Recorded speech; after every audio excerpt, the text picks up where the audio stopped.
welcome to the Knights of Prospect. My name is Vil. Thanks for tuning in tonight for our very first adventure. We are streaming to you live from Improv Boston on Twitch, and you can check out other Improv Boston shows on Twitch 7 days a week. So don't forget to subscribe and keep on tuning in. You can even subscribe for free from your Amazon Prime account. Tonight at 9, we will be having Run On, a live game show from Improv Boston. You can send donations to improvboston.com/donate. And if you donate tonight, the cast will be matching those donations to NAACP Boston. So tonight's a great night to get on that. Knights of Prospect also has donation perks as thank yous to people who donate. You can check out those perks on our Facebook page. A link will be hopping into the Improv Boston Twitch chat for you to check out. And if you would like to claim a perk, then you can email us at knightsofprospect@gmail.com. Also, tonight, we have 4 adventurers on screen that you can see, but there are more adventurers in the Knights of Prospect. And while they aren't on screen tonight, you might be able to see them hopping into the Twitch chat with you. So keep an eye out for that as well. And with that, let's embark on our first adventure. Alrighty. Hi, everybody. We are going to start in Tower Town. It is one of the largest and most prosperous city-states in the Riverlands. It is home to rough-and-tumble docks, noble manors, sprawling markets, and its namesake tower. The Tower of Gifts was built by the elves long before humans even arrived on this continent, and it stands at 500 feet tall, which is about 450 feet taller than anything else here in Tower Town. It is also home to the Arcane College, the center of magical learning in the Riverlands. And that's where you, Chauncey, are studying the arcane arts. Chauncey, you are currently in class, so what class are you taking and who is the teacher? Oh, I'm taking the class curses and how to look out for them. And it's actually one of my favorite teachers. It's Dr. Toadstool. So Dr. Toadstool, as her name would suggest, that's their whole name. Dr. Toadstool is short, as broad as she is tall, and incredibly, incredibly good at curses. Now, the way she is executing today's lesson is walking up to every student, holding a wand at about eye level, and putting a curse on people. It is up to you to try to deflect that curse. Yep. So she's going right down the line. The person before you is your friend Drone. Drone! Drone looks at you. He says, okay, I got it. I'm ready. And he puts his hands out. She walks up to him and says, Drone, are you ready? Drone nods. And with a kind of flick of her wrist, essentially a jet of smoke kind of emerges and envelops Drawn in kind of magical steam. Chauncey, is Drawn successful at deflecting this curse? Half and half.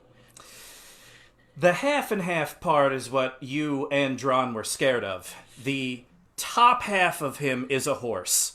The bottom half of him are human legs. And so Drawn begins running wildly around the classroom. Oh, go, Drone! His horse head kind of keeping all of him off balance. He smashes into a table full of vials, causing various things to shatter and spark. Chauncey, is there anything you want to do to try to help your friend? Well, first, I just want to watch him do his thing for a minute. I'm cheering him. I'm trying to get the rest of the class to cheer for him. Come on, everybody. Go, Drone. Go, Drone. Go, Drone. Go, Drone. And I prestidigitation. I put some nice flair around his coat, and I make it swirl a little bit. I make him look really majestic as he's running around the class. Yeah, at this point, you're all kind of leaning into Drone's failure. So let's have you cast a spell. That's going to be 2d6 plus your intelligence. And as a reminder to everybody, on a 6 or less, the spell fails. On a 7 to 9, the spell is successful, but something happens. And on a 10 plus, you cast it cleanly. 6. Okay. The good news is that you do in fact get his mane to begin flowing and waving in the breeze in an there we go. exceedingly majestic way. You're feeling awfully good about that. The only problem is the hair, the mane itself, begins growing very, very wildly. And at this point, he is now a horse head covered in hair, floating like some horrible, grim specter of death on the battlefield through the magical classroom. Chauncey, you are trying to come up with some other thing to do when you see your brother, Rontomnal, who is...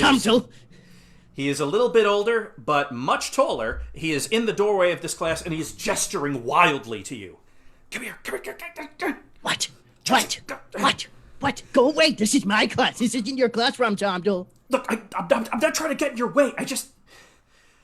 I think someone broke into your stuff at the dorm. What? Someone broke into your stuff. Your stuff. Where's my book? Did you take everything to take my book? Why don't you come with me to the dorms? It's bad in there. 1 sec. I turn back around to Drone, and I just haphazardly try to dispel his curse and turn him back into my friend. You turn and fire a jet of etheric energy at him in the hopes that it would knock something loose. You unfortunately do not stick around to see the result, because you and your brother Rontomnal are now sprinting through the labyrinthian halls of Tower Town, looking for the central shaft of the building. Good luck, Drone! The central shaft of this impossibly high tower has this magical disc about 20 feet wide that just slowly rises and falls through the tower in regular increments. So you have to wait for it to come back down to you, and then you and Rontomnal drop onto it and continue to travel all the way down to the first floor. As you pass kind of floor by floor as this thing goes, you see all manner of wonders of the magical world. You see the class of battle mages that are preparing to become silver helmets, which are the magical defenders of Tower Town. Hello! They're firing impossibly powerful fire magic at each other. Rontomnal, your older brother, has been tapped early to join the class of battle mages. He would be, in fact, the youngest to join that class in several years.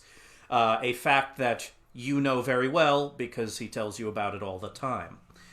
You continue through, the Griffin Aviary and all the various offices. It's just kind of this vertical carousel of wonders as you eventually settle on the ground floor of this impossible tower. You work your way through a mass of wizards walking with heavy books and silver helmet-clad Tower Town guardsmen. Everyone seems to know Rontomnal. They're nodding to him, he's waving. There are people running up to him to ask him questions, and he's brushing off. No, I have to help my younger brother. I'm sorry, I'll talk to you later. And you follow about a foot behind.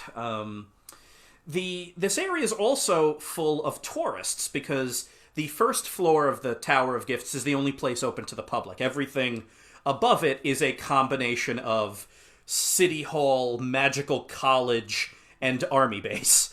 But this is where a lot of the tourists like to go and see, because this is still kind of this massive room of wonders. Hello, I am a wizard. Hello, yes. Wizard, eh? What Wizard can you here, do? Chauncey. Are you a battle mage? Who needs questions when you can do magics? And I try to light everyone up in the room. Yeah, let's just have you roll that real quick. Try to cast a spell. Let's use your light spell for this. I'm going to say it's a -1 to the roll because you're trying to safely get everyone to glow instead of inanimate objects, which you normally work with. It's gonna be super cool, everyone. 5. Okay. Don't worry about it, everyone. It's gonna be great. And you gather kind of a crowd around you. And you do indeed kind of put your arms out, and a blinding spray of light kind of arcs into the air. The problem is the blinding part, though. The enthusiasm of the situation, the fact that you have an enwrapped crowd, you kind of pour a little too much energy into this one, and all of the tourists in here can no longer see. They are glowing, the air is glowing, the walls are glowing, and your hands are glowing bright, bright white. That said, you sprint on through after the applause you expected does not end up materializing. And you bound across out the main entrance, past the silver helmets, eventually to the row of dormitories where the younger students, you and your brother included, are housed. They're nestled right within the courtyard grounds of the Arcane College, which are splendid and gorgeous and always in bloom thanks to the magics of the people here. Chauncey, I want you to describe the dorm. Are they single rooms, a large bunkhouse? What is it? What's in it? Oh, there's a nice common area, right? We have there's a seat for two people. There's a nice cushy couch for three. There's a fireplace that's it's not on right now. No one's really tried to use that for a while. And then those common areas jet out into rooms where there's 1 to 2 people in each area. In each room. Are you roommates with your brother or not? Oh no. So it's you and Drone that are in fact roommates. Drone is obviously not in here since I hope he Drone's is in still class. not a horse. Fingers crossed, or hooves, either way. But you walk through, and unsurprisingly, since it's the middle of the day and class is in session, there's no one here but you and your brother. And, at this point, you kind of take the lead and you walk in, you throw open your door, and, yeah, your book is gone. The What? ancient, enchanted book that you discovered and have been trying to crack the secrets of is gone. I Oh. I immediately start gathering any materials. I'm trying to cast a spell to track my book. I'm gonna track the trail of my book. It is very chaotic in here, and you're trying to conjure kind of the magical strength to track this thing. The problem, of course, is that the book itself is inscrutable to you right now. You've made very little progress unearthing the secrets of this large, ancient books. All you know is that some of the pages are empty, some of the pages are full. It's written in at least several different languages, and there's something about it where you start drawing in chalk on the ground and maybe creating a ritual circle to try to figure out where an artifact of this power would wander off to, and you have nothing. But thankfully, you know of friends that can help. Vil, you are at the Elk Crest Farmhouse, the hunting and forestry collective on the outskirts of Tower Town, along with Hobie, who is your friend, business partner, and also a duck. Vil, what are you and Hobie doing at the Elk Crest Farmhouse today? Oh, we're enjoying a big bowl of Wilma's famous beef stew, of course. You are sitting at the table after a long week of hunting and tracking. You made kind of a long walk into the Silver Forest along your expected hunting trails, and it was a productive week. And after you brought your kill back here, you were able to train some of the other novice hunters and rangers on how to prepare, gut, and cure the various animals you have taken down. And after a week of working and teaching, you and Hobie are very excited to just sit and eat.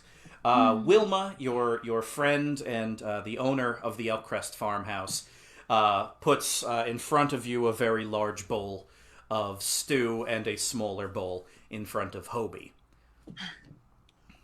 And how are the Thank two you, of Wilma. you doing this week? Oh, you are very welcome. We're doing great. We had a couple great kills, and the young ones around here are doing a lot better. They must be practicing. Every single day. Tough world out there. Got to learn skills, of course. Believe Um, me, I know. that's how's he doing? Wilma points to a young trapper that you're training. Couldn't be more than 15. What's his name? Uh, Gargon. Gargon, you've worked with a couple of times, and Gargon is has some degree of natural skill at all of these things. Kind of deft hands, very attentive. But today he is, he kind of nods at you and kind of looks at Hobie for a second, and is apparently trying to get up the nerve to talk to one or both of you. Um, Vil? Yeah? Uh, Do you want to sit down? yeah, if that's okay. That's fine. I'm just enjoying my dinner. Oh, okay. Can I ask about your duck? He's not my duck. He's Oh, a duck, and he's my business partner. okay. Would you like to ask me a question about Yeah, my friend Hobie? yeah. I would like that very much. What, what does he do? Uh, what does he do? Well, uh, he comes with me on all of my quests, and he's extremely smart. So we have really great conversations. He's a great judge of people, much better than me. So he keeps me out of trouble that way, and he helps me track together because he can fly and I can't. Oh, wow. Yeah. Is Um, is that what you're wondering? yeah. Well, it's just some of the trappers and hunters around here, they, kind of they tell tales, and they told me that Hobie is the smartest person that they've ever met, and I'm not sure if they're trying to make fun of me or if it's Nobody's the making truth. fun of you or Hobie. Hobie is the smartest person that I've ever met, and I think everyone around here has noticed that. And you're saying he's a judge of character? Yes, Okay, well, what's he have to he say saved about me me from a then? few people. Well, I don't know, Hobie. What do you think?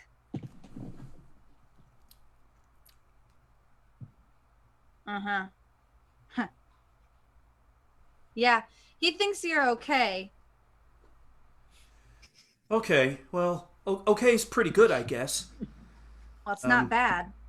I guess not, especially if Hobie's seen people worse than me, then maybe that's not too bad. Oh, Hobie's seen people way worse than you. Oh, wow. Hobie, you are a tough mallard. He Thank is. you for being honest with me about everything. And thank Listen, you, kid, Vil, as well. I'm Yeah. sorry if I was a little harsh. Okay? Your traps are looking tight. You're doing a good job around here. I know you're a hard worker, even if you're not the best shot. And I'll get there. I know that I come on strong about this duck, but a lot of people underestimate him. And he's a lot more wise than you or I. That's fair. Well, I won't betray the hopes and faith that you and Hobie have in me. So, thank you very much. After lunch, I'm going to get back to traps. Good And on ya. Gargan runs off and finishes his beef stew. Hobie has already finished his and is staring at the main door to the big barn that is the Elkcrest farmhouse. You turn around and see Chauncey standing in the doorway, out of breath. We will cut to Raz. Raz, you are currently performing a wedding somewhere in Tower Town. So, Raz, who is getting married, and where is this wedding taking place? These are two parishioners in my church. It is Wendy Waterhose and Marcus Markhausen, and I'm marrying them at a field just outside of the city gates. Yeah, it's really a very beautiful time for it. It's late spring, early summer. Things are in bloom. The roses are up. Um, Tower Town itself is a beautiful city because of the magics of the city. Everything inside the gates are always blooming, but there's something a bit unnatural about it. You know, roses shouldn't be in bloom all year, and so a lot of those that are young and in love decide to get married outside the city gates, where you are, because they want to see they want to see actual natural flowers, and there's something about the fact that the flowers are in bloom right now for real, with no magical intervention is very beautiful. So Wendy and Marcus both are, kind of standing, kind of very upright. They both have small families, but they're all gathered. They are wearing their absolute best and waiting attentively for you to deliver your marriage sermon. What do we have here today? We have two beings. Both beings have experiences. Both beings beat with a heart full of love. And today those experiences and those hearts intertwine into one being, one bigger being made of two smaller beings. And that is what love is. One big love made of two smaller loves. And I take each of their hands and I say, you may profess your vows. They both stumble through kind of prepared remarks that they have memorized. Wendy is a little more eloquent, Marcus a little more halting, but it is very clear that they are in love. The well, actually, let's talk about your parish a little bit. So you are a cleric and priest of Enteresh the Shepherd, one of the three aspects of Enteresh, he who brought humanity across the sea. And so Enteresh the Shepherd, followers of Enteresh the Shepherd in your parish, kind of all, they hail from different backgrounds, but what generally unites the people of your parish? The idea that there are always new discoveries to be made, even in the most mundane events and objects and experiences, to always be on the lookout for new. And that's what Wendy and Marcus kind of both talk about. They are not wealthy people. People in your parish really aren't, but they talk about the joy of the summer bloom. They talk about kind of the mysteries of the harvest and the festival of gifts when the elves will arrive later this summer, and how exciting that every day will be so long as the two of them are together. You kind of keep the sermon moving after that, and it is very stirring. So I want you to roll your 2d6 plus wisdom. This is going to be essentially how much kind of religious gravitas do you put into this. That would be a 5. So, this is a this is a group of people that it's really not your fault, honestly. You're a good priest. You know your parish well. This is an unseasonably warm day.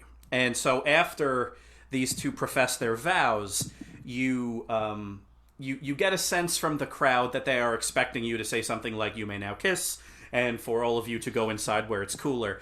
But you read the room, and now is really the time to start digging into the religious underpinnings of marriage and marriage within the faith. And sweat begins rolling down the faces of the bride and groom.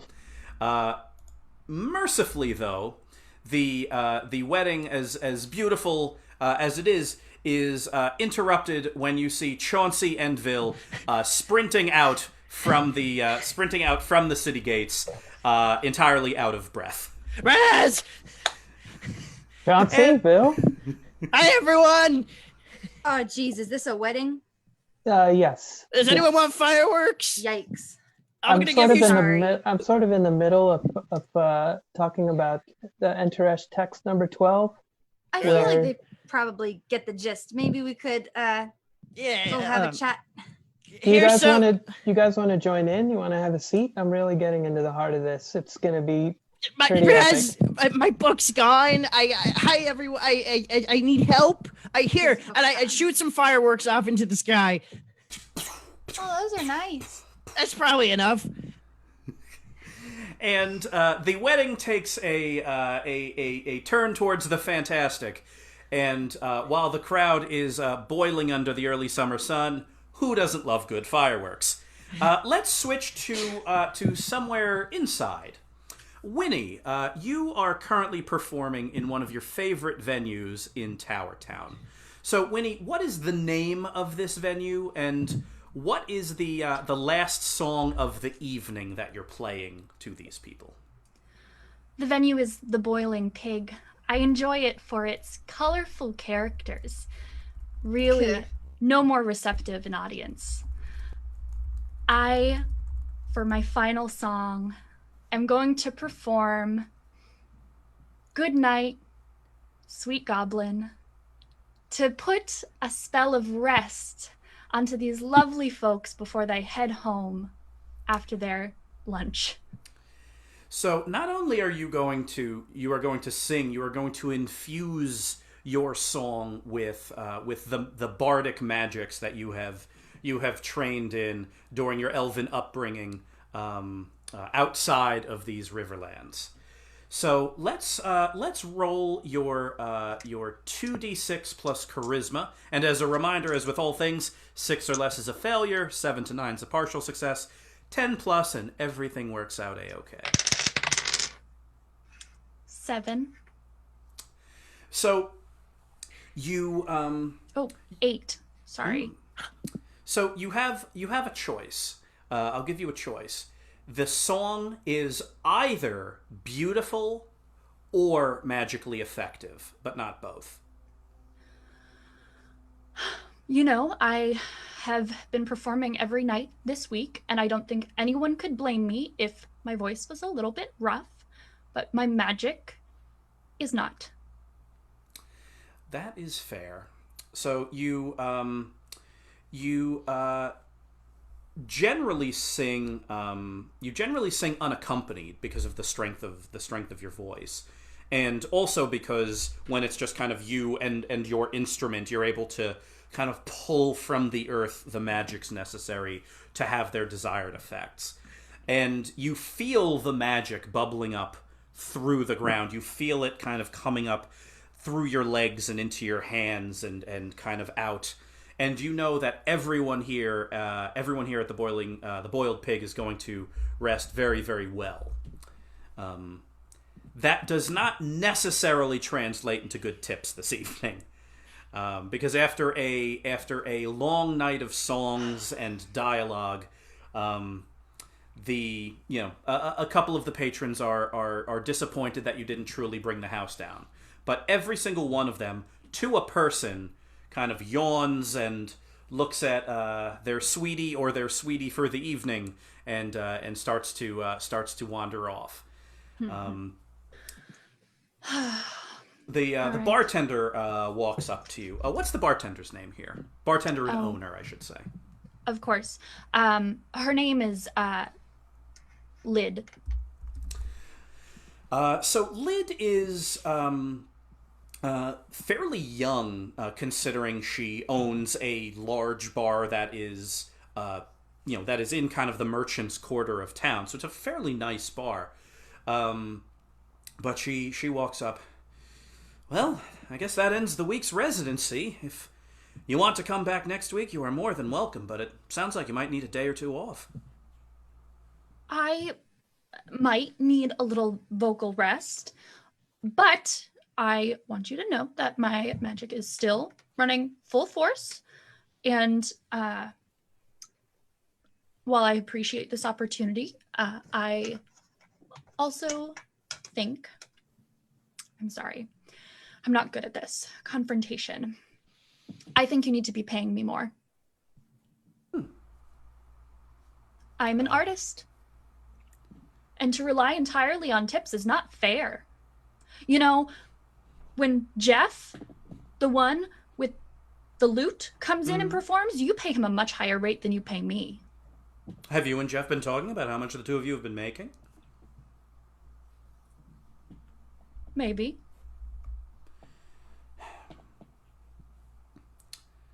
All right, well,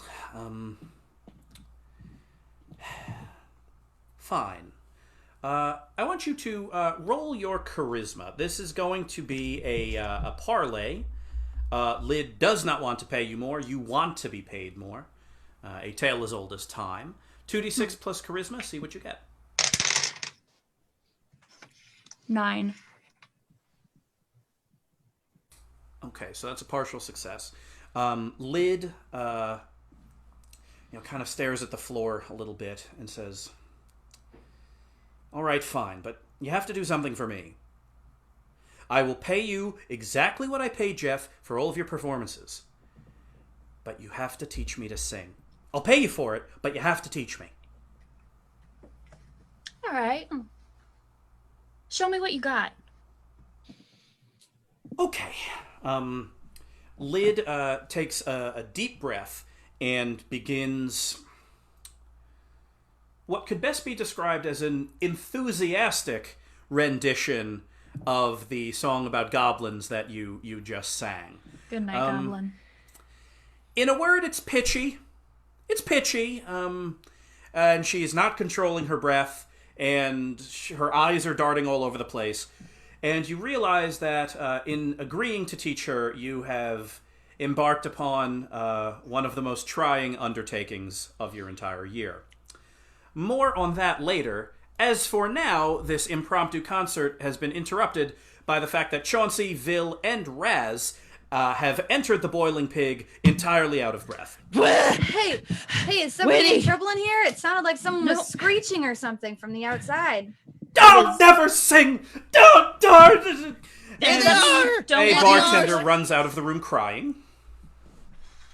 Oh, There's a boy. lot of work to Oh. do there. Winnie, An emotional hi, day. hello, hi everyone. I just sent more fireworks up into the sky. Hi everyone, Winnie. My book's gone and Rom Tom Joel had to show me.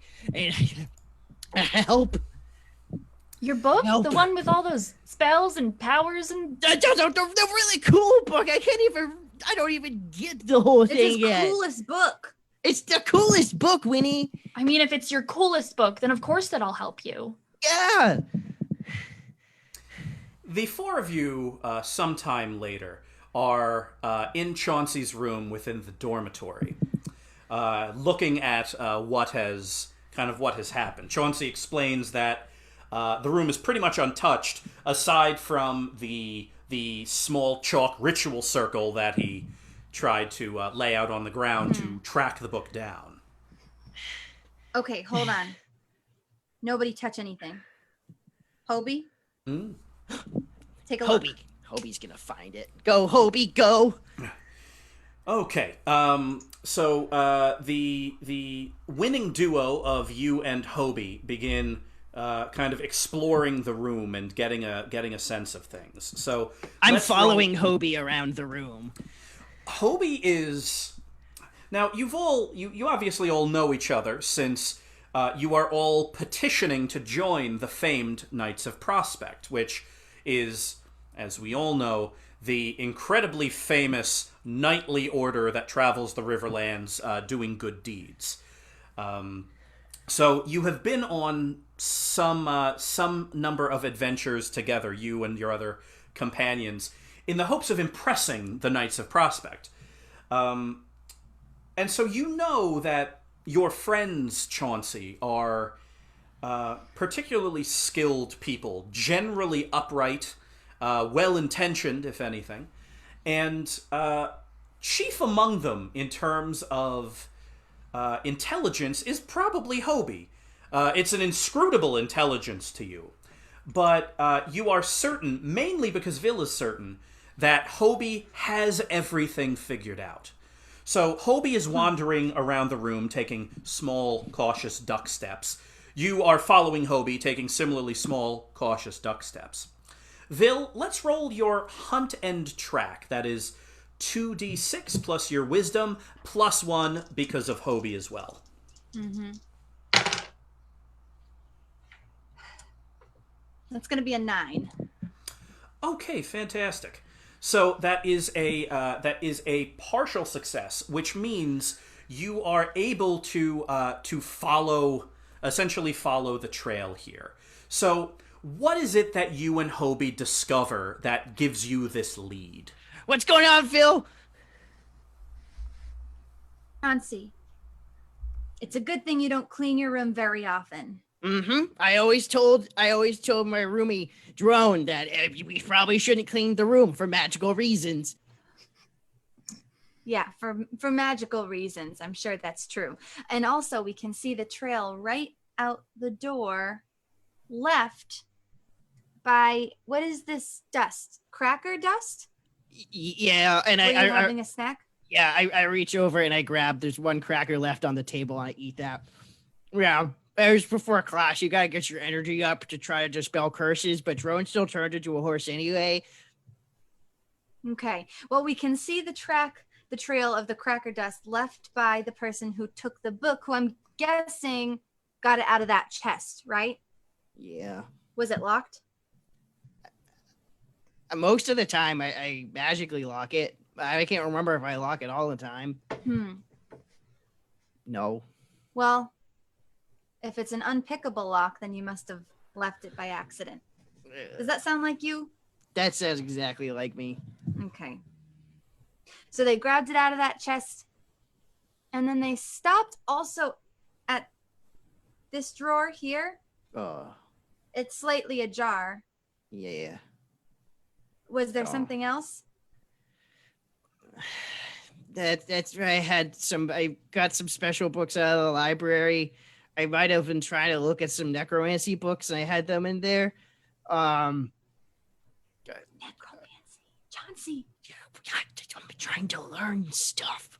Chauncey, you know necromancy freaks me out. Wait, think about it, Phil. There I am at the magic fair, and I'm like, oh no, I forgot my project, right? The annual magic fair. But then I'm like, oh right, now I remember. And then suddenly a horde of zombies rise from the ground, and they cheer my name, and then I win.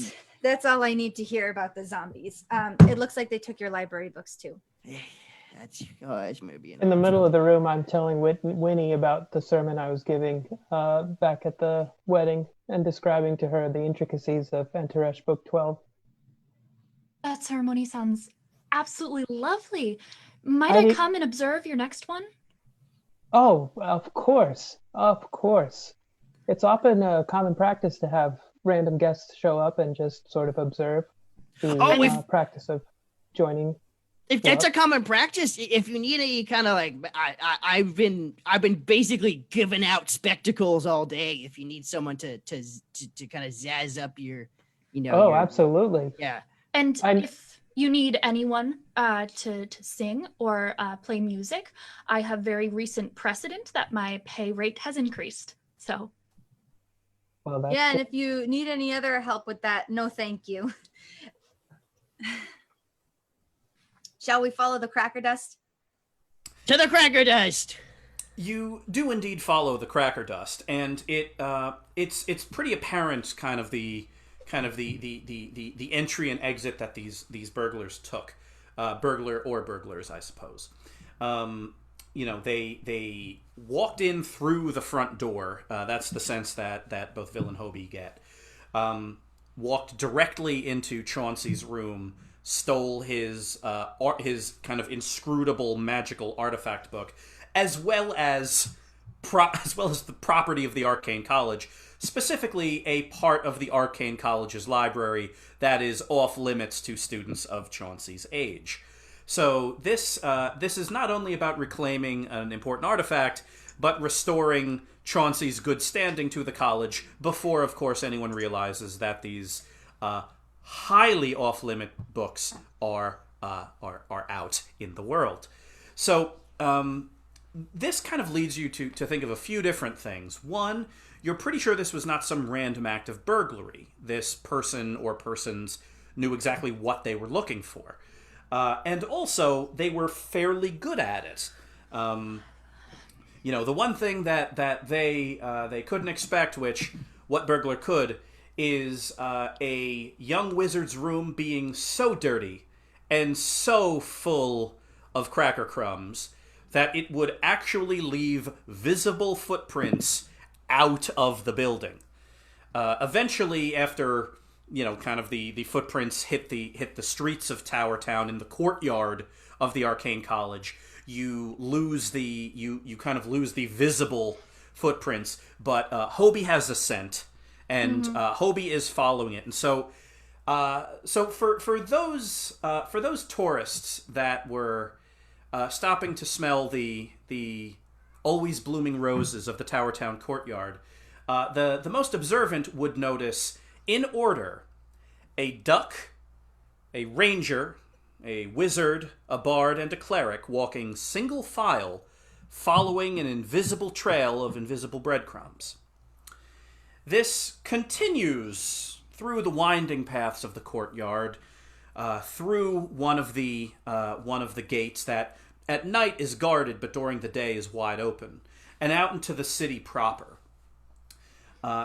Hobie guides you not terribly far, a couple of blocks and then one over, and you land right at the foot of a squat stone church to Enteresh the Defender.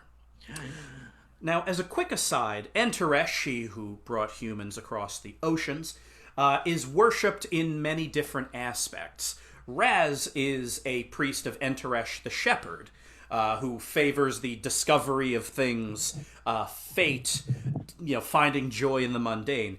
Enteresh the Defender is a more militaristic wing of Enteresh worship. It's about kind of the primacy of self-reliance and those that can kind of defend themselves against against threats and against the weather even.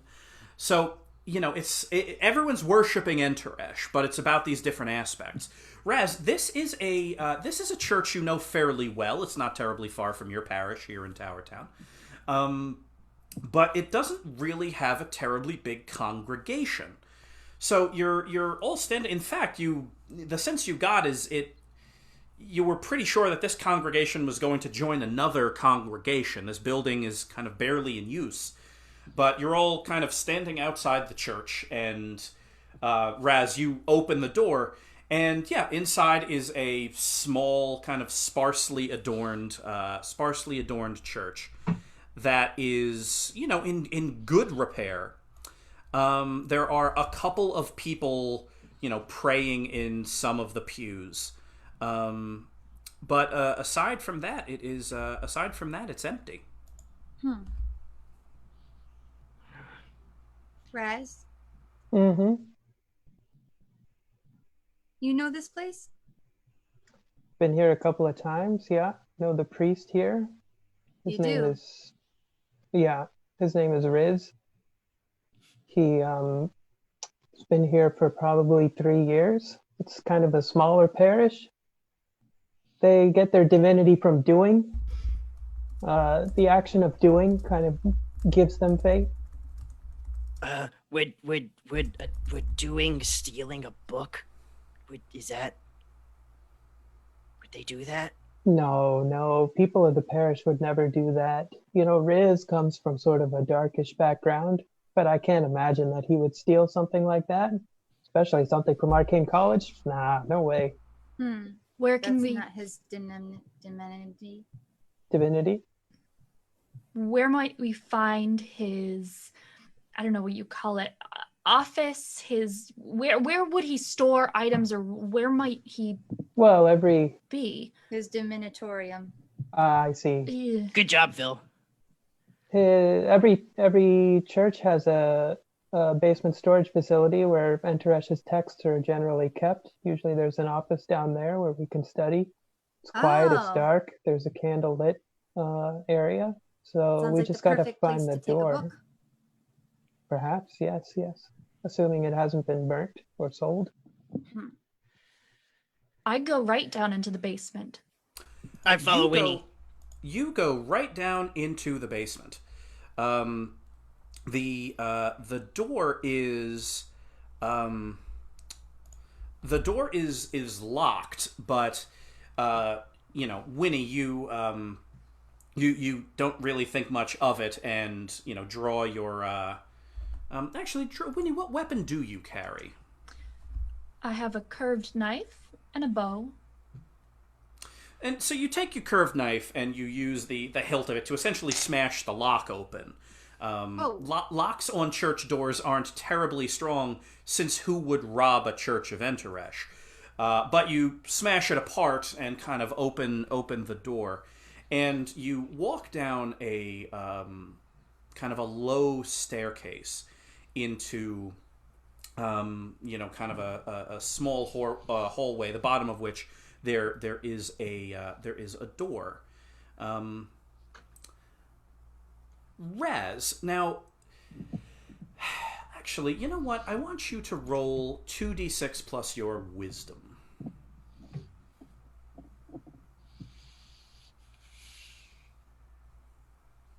Nine. Okay.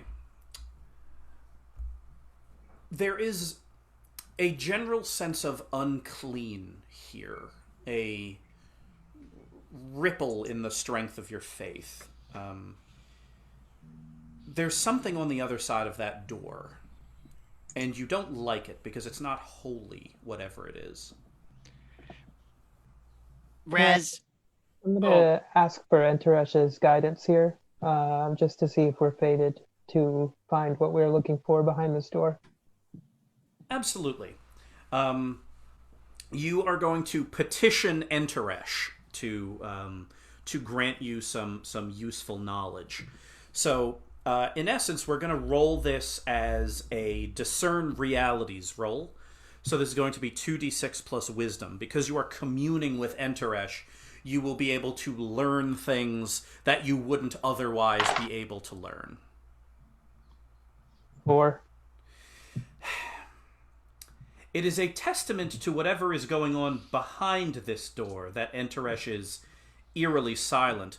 What does communing with Enteresh look like, Raz? I look up to the sky and I yell, Enteresh! Speak to me! Hello! I start yelling too. Help, No, Chauncey! please! Just keep, I can you, help. I can't hear anything. I'm helping. This is not helping. I can't, it's echoing. Oh, I misunderstood. It's all good. I can't hear anything anyway. Oh. The silence in here is unnerving. But mercifully, that silence is broken by the sound of banging and scraping against the door. Raz, we did it! Yeah, we woke up something. It's a sign. Well, whatever it is, it sounds big. I draw my bow. Maybe I can get whatever it is on the other side to fall asleep before we enter. Yeah, okay. I'm getting kind of antsy. I think, my performance earlier tonight warmed me up. I think I'm prepared to try Goodnight Goblin again. If You're gonna sing it a lullaby? Why not? Do you have a better idea? Shoot it. I'm gonna try. Just one verse. Right? Use your arcane art, 2d6 plus charisma. For reasons I cannot share with you, you will take a -1 to this roll. 7. You Good night, goblin. Good night, goblin. Good night, goblin. It's time to go to sleep. I through the door cast prestidigitation to try to make a carousel of tiny, beautiful horses to amplify the effects of the lullaby on the villains. I'm going to say you do that. You don't necessarily know what it looks like in there because you can't put your eyes on it, but whatever is behind that door, the last thing they see before they go to sleep is a beautiful carousel of bright dancing imagery. This don't put anything to sleep. Winnie, Chauncey, Raz? Vil, Raz, you Raz hear fell the... asleep. Hmm? Raz, wake up. Raz. Oh, are we good? Yeah, I think so. Oh, Sorry. Yeah. The three of you nice. that did not fall asleep due to Winnie's song hear the unmistakable sound of a body slumping over. Unfortunately, that does not stop the sound of clawing and banging, though. Guys, I'm really worried that they're tearing up my book. The door shakes in its hinges. Oh, okay, good. It seems like it's trying to help us open the door. Go ahead. I'm gonna try to burn like the knob off this hinges, just burn this door, all the mechanisms that are holding this door together down. Sure. I'll have you roll magic missile for that. You can blow that doorknob apart. I'm gonna stand back and keep my arrow trained in case I have to let it loose. I go right up to the doorknob and I put my hands right on that. 8. Okay. So, casting ranged magical attacks at melee range in a House of Enteresh is doing some very weird things to the magical vibrations of this place. I got this. I'm going to say that you disrupt the fabric of reality in here, and you're going to take -1 on future rolls. But for now, the knob of that door explodes. And the door swings open, and scrambling forward into this narrow stairwell is a small... Actually, I'm going to take back the word small. There is no such thing as small when you are talking about a horde of skeletons. This is just like the science fair I wanted. Bones and claws and shaved down hands, empty, gaunt, hollow eyes and bleached white skulls pouring forward into this small vestibule.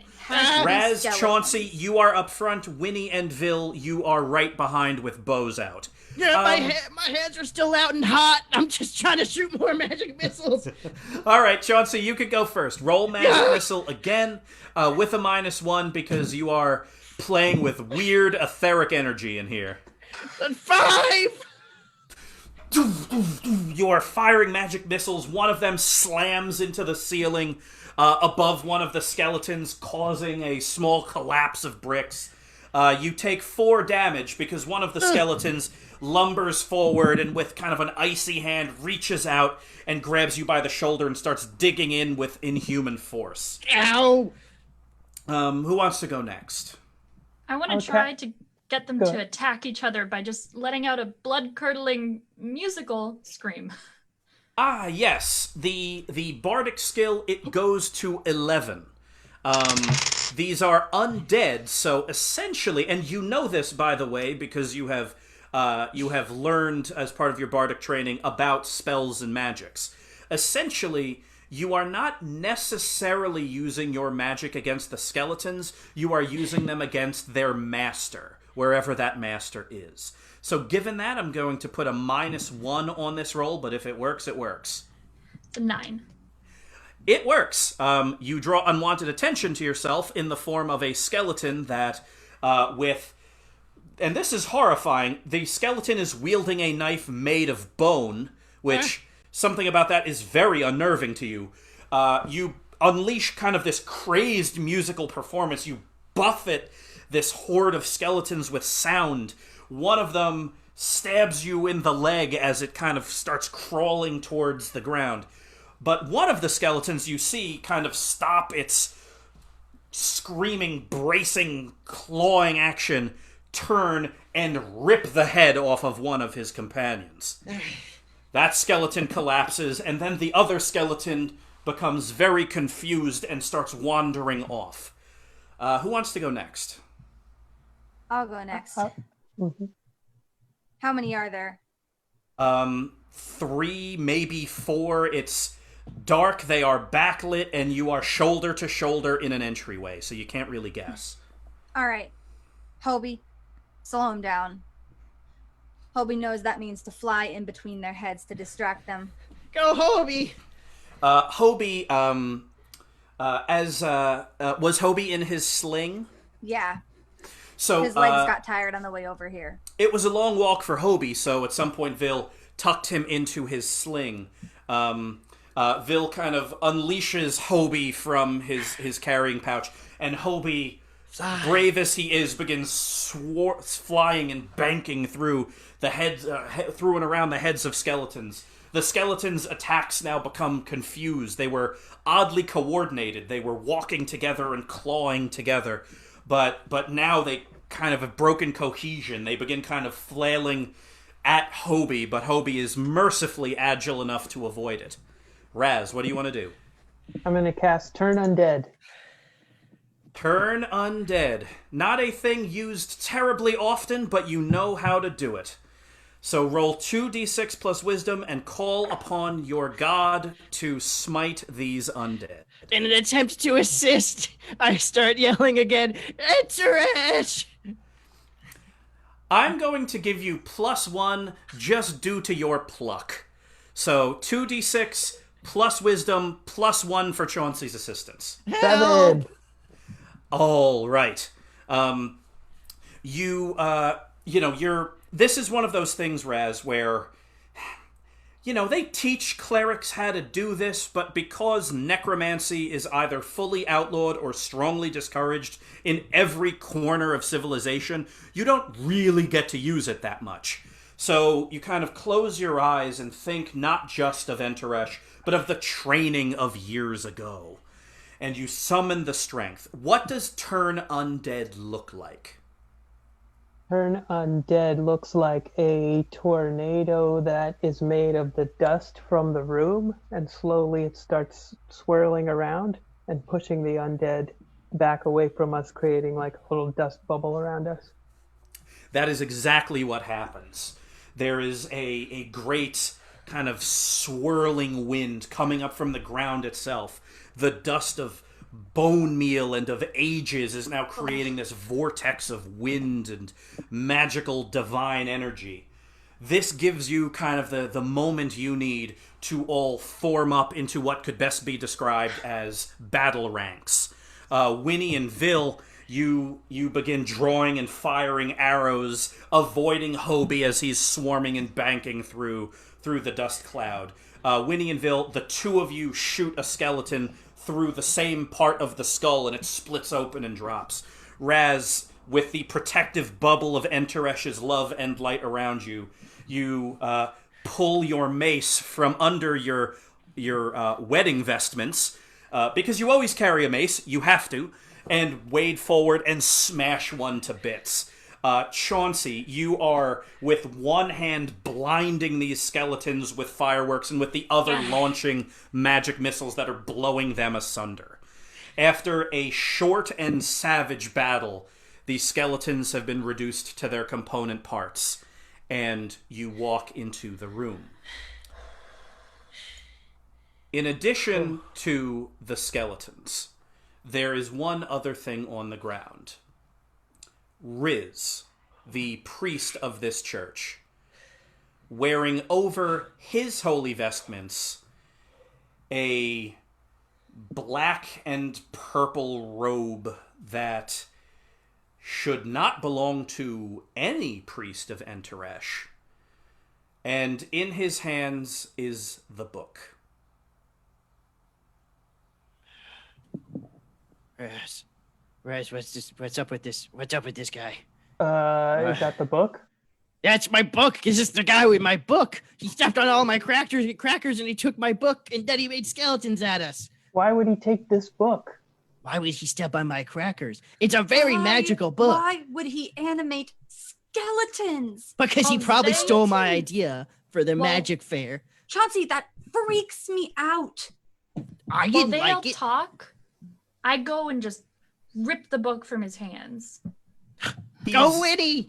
He's asleep on the ground. You rip the book from his hands, and he begins to stir. Thankfully, Vil, you are able to kind of tie him up hands and feet with the same kind of knotwork you were teaching Gargan as recently as yesterday. You know, once he is kind of securely trussed, you shake him awake, and his eyes kind of they're batting off the magical sleep that Winnie put him in, and he looks at you, Raz. Raz, Riz? this I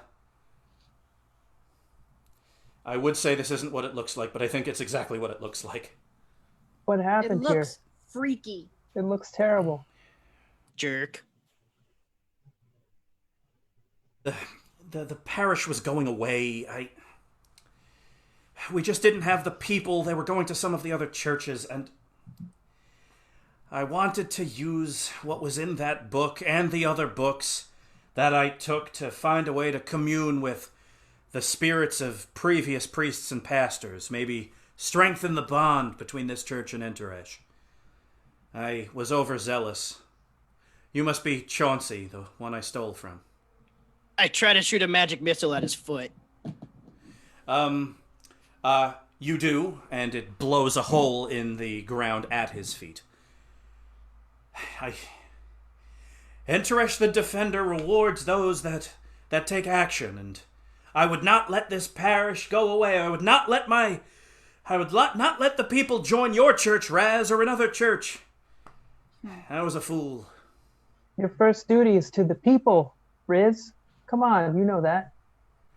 I know. I got overzealous. I started casting spells I knew nothing about. And instead of communing with an ancestor, I ended up pulling their skeletons from the earth. Ugh. Oh. I know. I'm sorry. I'm sorry, everyone. I'm sorry. Well, you'll have to repent in front of Enteresh. He could have gotten us all killed. Yes, I know. I take my book from Winnie, and I look at it, and I start nodding and pretending that I can understand what's inside of it. My Well, book. We cracked the skulls of those skeletons for you. Yes, and I thank you for it. Raz, should I untie this guy? Yeah, go ahead. I untie him, and I do it in an intimidating way. Both you and Hobie are giving him the evil eyes. I set up another little carousel, but this time the horses are all demonic looking, and they're going around his head, and they're mocking him. Yeah, they're weird and twisted and dark, and one of them is your friend Drone, so it's a horse with tiny little human legs. Drone showed me how to make a really horrible looking horse today. I hum a song of guilt and regret in Riz's direction. And I say, we'll be watching you. And more important, he'll be watching you.